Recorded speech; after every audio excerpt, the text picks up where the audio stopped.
चमोली से बड़ी खबर आ रही है, जहां पर मलारी हाईवे पर लाता के पास एक बार फिर से भारी लैंडस्लाइड हुआ और लगातार हो रही बारिश के बाद पहाड़ का आधा हिस्सा टूटकर हाईवे पर आ गया। गनीमत ये रही कि कोई हादसा नहीं हुआ, वहीं सड़क बंद होने से दोनों तरफ यात्री फंसे हुए हैं। हालांकि हाईवे को खोलने का काम अब भी जारी है।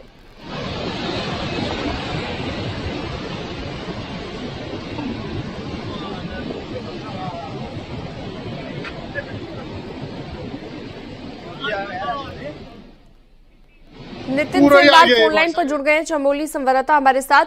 नितिन, क्या कहता है प्रशासन, कब तक रास्ता खोल दिया जाएगा? भारी लैंडस्लाइड के चलते मलारी हाईवे बंद हुआ है।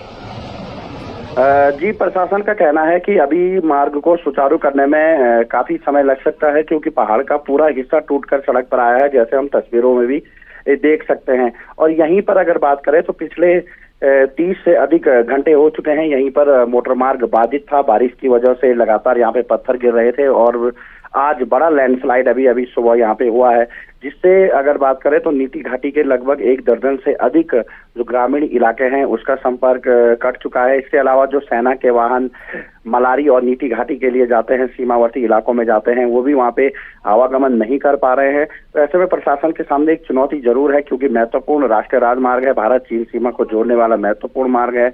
तो कहीं ना कहीं प्रशासन अब यहाँ पे मार्ग खोलने में तेजी लाएगा और बताया जा रहा है कि अतिरिक्त मशीनें भी वहाँ पे भेजी जाएंगी और बीआरओ का कहना है कि समय रहते मार्ग को खोलने की कोशिश की जाएगी। लेकिन स्थानीय लोगों का कहना है कि इतना ज्यादा वहाँ पे मलबा गिरा है कि अभी और मार्ग खोलने में कम से कम 10 से 12 घंटों का समय और लग सकता है। जी ठीक है, बहुत शुक्रिया तमाम जानकारी के लिए आपका, नितिन सेमवाल।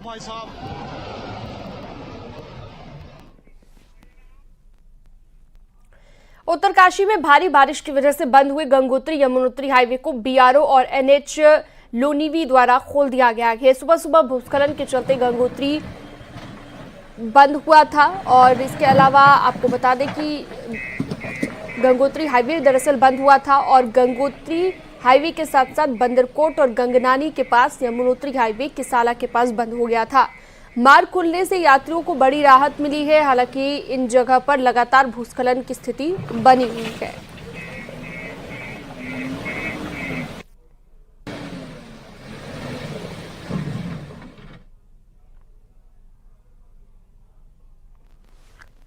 केदारनाथ हाईवे पर सोनप्रयाग और गौरीकुंड के बीच लगातार हाईवे पर बोल्डर गिरने का सिलसिला जारी है। केदारनाथ घाटी में जहां पर कल देर रात से लगातार बारिश हो रही है, बोल्डर गिर रहे हैं, जिसकी वजह से सोनप्रयाग में सड़क बंद हो गई थी, लेकिन अब सड़क खोल दी गई है।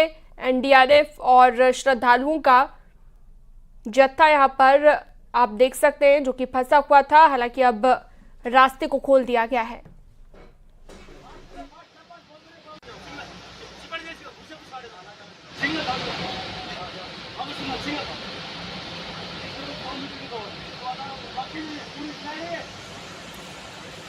तस्वीरों में आप देख सकते हैं सोनप्रयाग और गौरीकुंड के बीच गिरे हैं बोल्डर। केदारनाथ हाईवे पर बोल्डर गिरे, जिसकी तस्वीरें भी आप देख रहे हैं।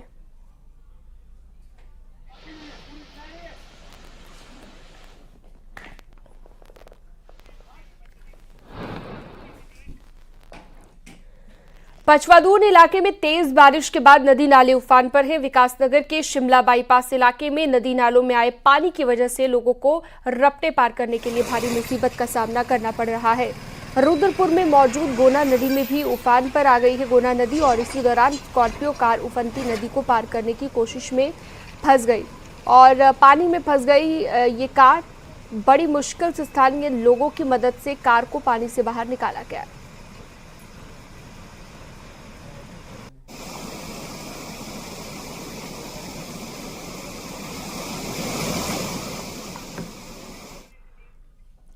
उधम सिंह नगर से बड़ी खबर आ रही है, जहां पर जंगल में फॉरेस्ट टीम और वन तस्करों के बीच शुक्रवार को मुठभेड़ हो गई। तराई केंद्रीय डिवीजन की पीपल पड़ाव रेंज में फॉरेस्ट टीम को वन तस्करों की मौजूदगी में खबर लगी।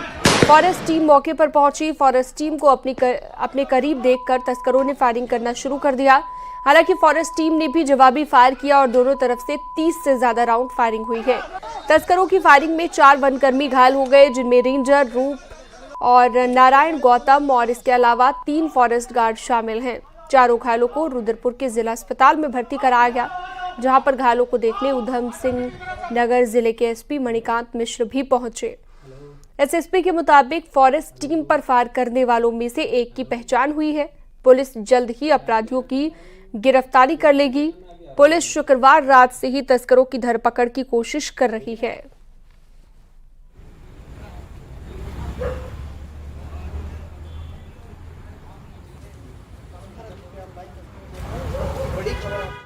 प्लाट संख्या 112-13 है, उसकी फायर लाइन पर वो लोग बैठे हुए थे। जैसे ही हमें देखा तो वो लोग खड़े हो गए और सीधे फायर करने लगे। हमारे द्वारा ही मौके फायर किए गए। जब उनको लगा कि हम घिर जाएंगे तो उन्होंने फिर सीधे फायर मारना शुरू किया, जिससे हम लोग को छर्रे लगे। मौके से एक बाइक मिली है, 2 आरे मिले हैं, एक सागौन का पेड़ है जो आधा। अभी तक का ये पता चला है कि गदरपुर थाना क्षेत्र में जो घटना हुई है उसमें 4 लोग घायल हुए हैं, जिनको बहुत हल्की चोटें आई हैं और गन शॉट इंजरी है, जिसमें कि अभी डॉक्टर से पूछने पर पता चला है कि छर्रे लगे हैं इनको। और वहाँ पुलिस पहुँच गई है, वनकर्मी पहुँचे हुए हैं, जिससे उस क्षेत्र की घेराबंदी की जा रही है।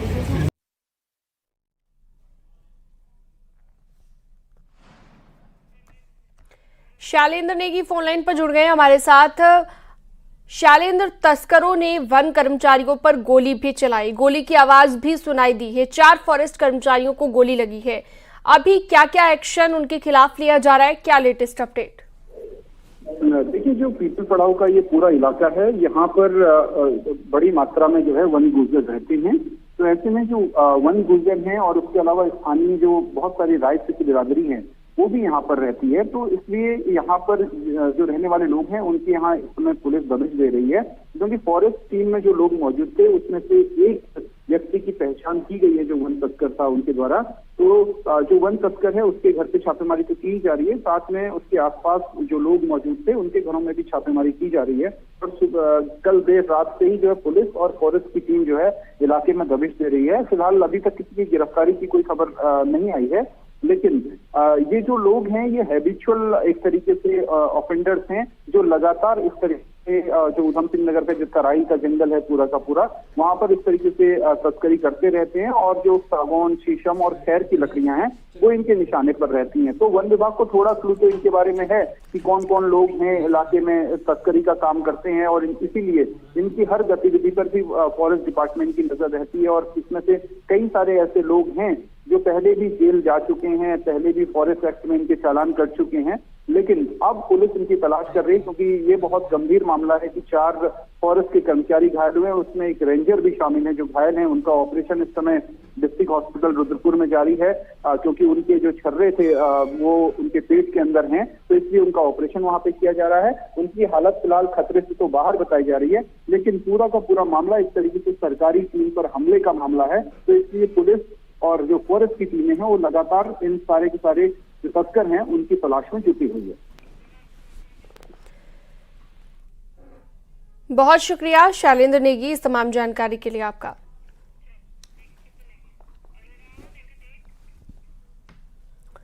कुमाऊं की तराई में मौजूद इन बेशकीमती जंगलों को बचाते हुए फॉरेस्ट के 4 कर्मचारी लकड़ी तस्करों की गोलियों का निशाना बन गए, लेकिन गनीमत ये रही कि इनकी जान बच गई। लेकिन बड़ा सवाल ये कि ऐसी घटनाएं आखिर तराई के इस जंगल में आए दिन क्यों होती हैं?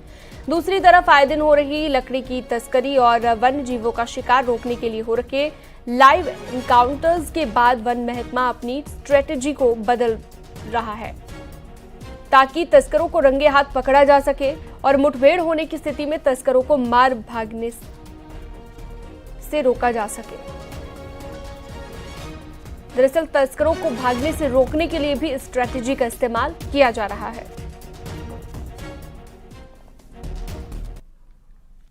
देखिए, जो तराई के हमारे जंगल हैं ये बहुत ही महत्वपूर्ण जंगल हैं। इसमें खासतौर से शीशम है, खैर है, सागौन है, इस तरह का जो कमर्शियल टिम्बर है ये हमारा महत्वपूर्ण विद्यमान है। इसके अलावा टाइगर हैं, गुलदार हैं, ये सब चीज़ें भी है जिनको टारगेट करके जो पोचर हैं वो वन क्षेत्रों में प्रवेश करते हैं और हमारे जो कर्मी हैं जो सुरक्षा में लगे हुए हैं उनको टारगेट कर रहे हैं ताकि वो इसको अंजाम तक पहुंच सके। एक हफ्ते में 2-3 ऐसी घटनाएं प्रकाश में आई हैं, तो उसके रिस्पांस में हम लोगों ने स्टाफ को ये निर्देशित किया है कि आप लोग कहीं पर भी जाएं तो एक बड़ा ग्रुप बना के उसमें गश्त करें। आइसोलेटेड 1-2 इंडिविजुअल्स उसमें ना जाएं, बढ़िया टीम बना के उसमें जाएं और उसके बाद वो उसमें अपनी कार्रवाई करें। बड़ी खबर चंपावत के बनबसा से आ रही है, जहां पर भारत नेपाल सीमा पर एसएसबी की चेकिंग के दौरान 2 तस्कर अरेस्ट हुए हैं। एक के पास 7.65 mm के 40 कारतूस बरामद हुए हैं। एसएसबी ने दोनों तस्करों को बनबसा थाने की पुलिस के हवाले कर दिया है। एसएसबी हवाले से बताया गया है कि सतीश नैनवाल के पास 40 कारतूस बरामद हुए। वहीं मामले में कांग्रेस ने आरोप लगाया है कि एक सतीश नैनवाल रानीखेत से बीजेपी विधायक प्रमोद नैनवाल के भाई हैं।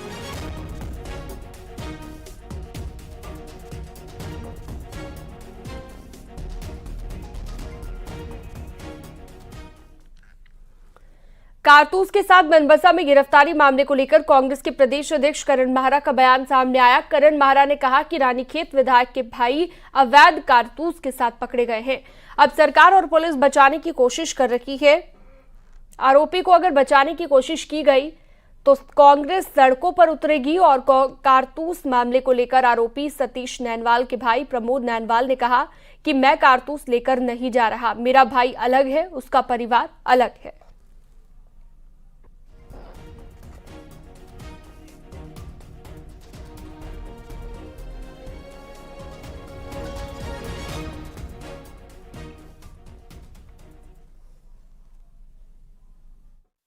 आज प्रमोद नैनवाल जो विधायक हैं, उनके छोटे भाई सतीश नैनवाल नेपाल सीमा पर अवैध गोलियों के साथ पकड़े गए हैं।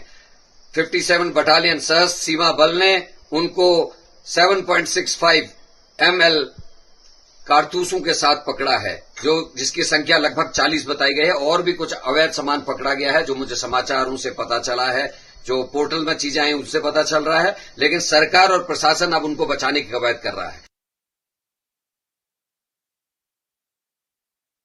मेरा भाई, उसका परिवार अलग है, उसका घर अलग है, वो मेरे से अलग रहता है। क्योंकि उसको टारगेट इसलिए इतनी छोटी सी गलती के लिए, गलती हुई है, मैं नहीं कह रहा हूँ गलती हुई है, उससे छोटी सी गलती हुई है। क्योंकि रशीद जो जल्दीबाजी में निकाल देती थी, कॉटेज घर निकाल देती थी, वो कानून के हिसाब से उसे पुलिस कार्रवाई कर रही है। उसमें जो विधि, मैं कह रहा हूँ भूल हो गई, उससे भूल से अपनी कॉटेज निकालना भूल गया, जो लाइसेंसी है। जिंदा कारतूस के साथ बनबसा में गिरफ्तारी हुई है। कांग्रेस के प्रदेश अध्यक्ष करण माहरा का बयान सामने आया। बीजेपी के पाप के घड़े में एक बूंद और, ये कहा गया। कंप्लेंट के बाद रानीखेत विधायक के भाई अवैध कारतूस के साथ पकड़े गए और सरकार और दरअसल एक बड़ी खबर देहरादून से इस वक्त आ रही है, जो हम आपको बता दें, जहां पर नाबालिग के साथ रैगिंग और शोषण मामले को लेकर पुलिस स्कूल प्रबंधन से पूछताछ कर सकती है। पुलिस नाबालिग और उसके परिजनों से वीडियो कॉल के जरिए पूछताछ कर चुकी है। पुलिस की पूछताछ में पीड़ित छात्र ने 5 लोगों का नाम लिया है। आपको बता दें, छात्र असम का रहने वाला है और देहरादून के नामी स्कूल के बोर्डिंग में रहता था।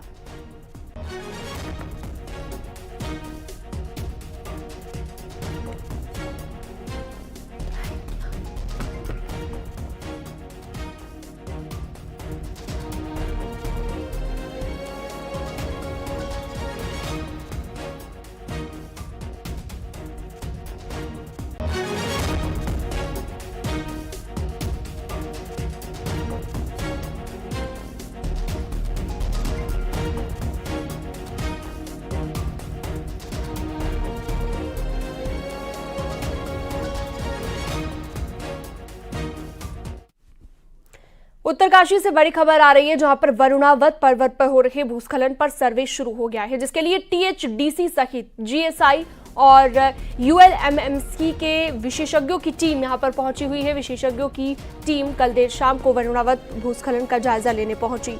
आज प्रभावित क्षेत्र का टीम दौरा करेगी और भूस्खलन के चलते अपनी रिपोर्ट शासन को देगी।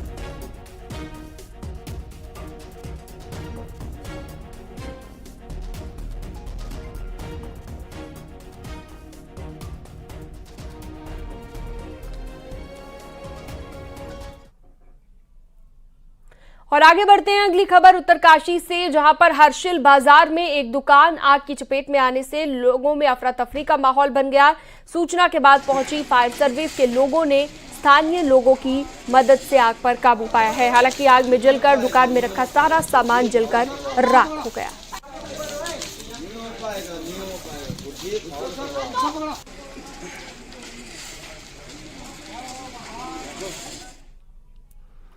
उत्तराखंड सरकार ने राज्य में निकाय चुनाव की तारीखें लगभग तय कर दी हैं और नैनीताल हाईकोर्ट में दिए गए जवाब में सरकार ने संभावित तारीखें बता दी हैं।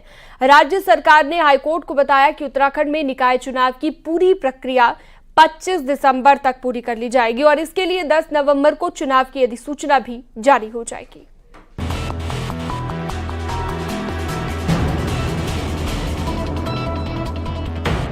उत्तराखंड में लगातार टलते जा रहे निकाय चुनाव पर आखिरकार फाइनल डेट आ गई है। हाई कोर्ट की सख्ती के बाद सरकार ने चुनाव कार्यक्रम कोर्ट में पेश किया है और 25 दिसंबर तक निकायों के चुनाव कराने का दावा किया है।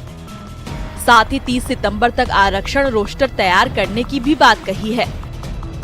हाई कोर्ट में दाखिल चुनावी कार्यक्रम में 10 नवंबर को चुनाव की अधिसूचना जारी करने के साथ 25 दिसंबर तक चुनाव खत्म करने का दावा सरकार ने किया है, जिसके बाद कोर्ट ने सभी जनहित याचिकाओं को बंद कर दिया।